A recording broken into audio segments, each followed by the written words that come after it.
We'll take a look at a couple of quick sequence problems. Problems dealing with sequences usually don't make you break a sweat, at least at the level we're encountering them. If you enjoy tinkering with things like this, make sure you stop and visit a upper level math class like advanced calculus or real analysis, where you'll definitely get your fill of sequences, but they're just a means to an end for us, so we don't want to dwell on them too long.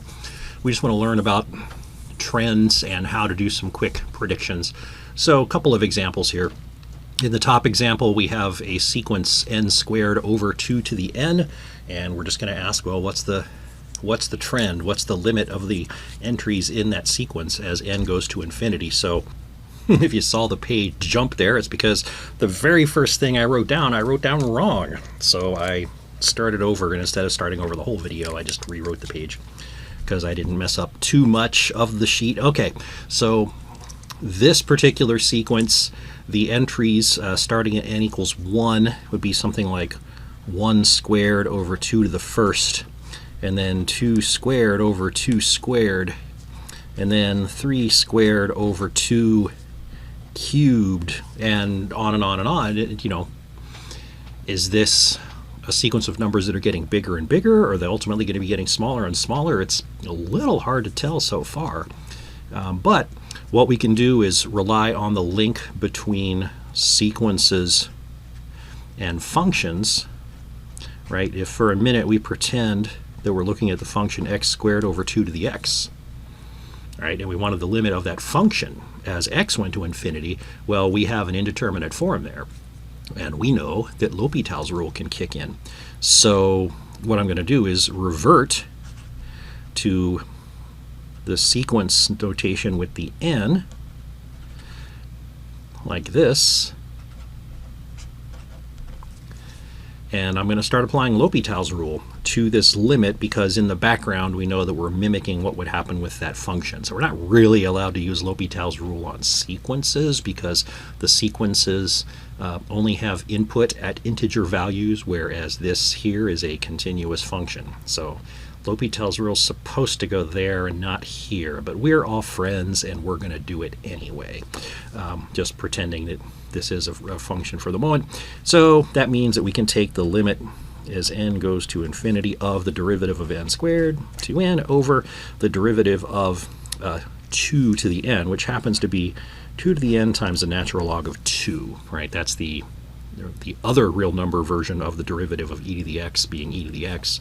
The derivative of 2 to the x isn't 2 to the x, it's 2 to the x times the natural log of 2.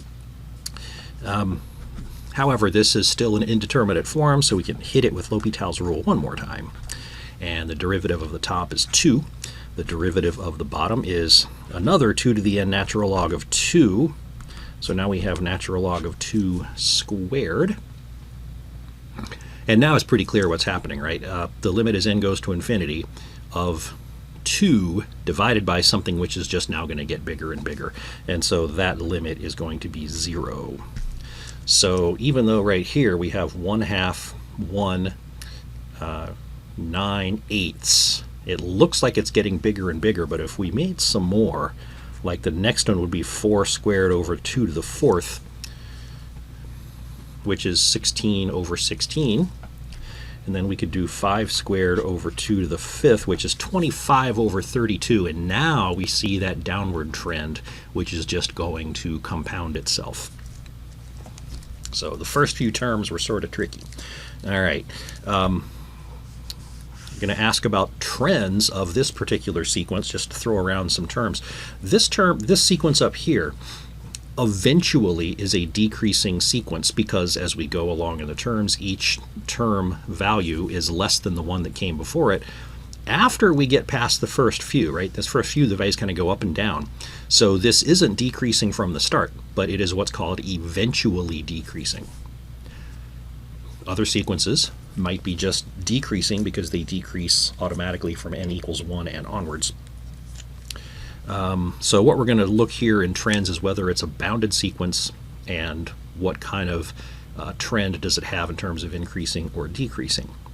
So if I write out a few values of this sequence for n equals 1 and n equals 2 and n equals 3, that's a terrible 3, that's a better 3, right? What's happening here is this is approaching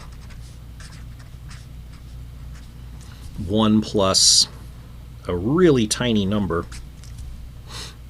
So eventually this starts as natural log of 2, and then natural log of 3/2, natural log of 4/3, natural log of 1 plus a hair, and eventually natural log of 1, which is 0.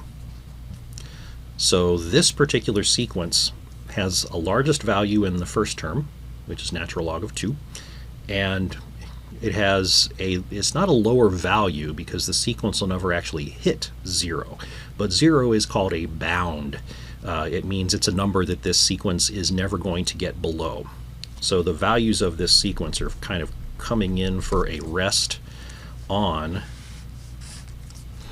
0 if we plot the values at every integer value of n. So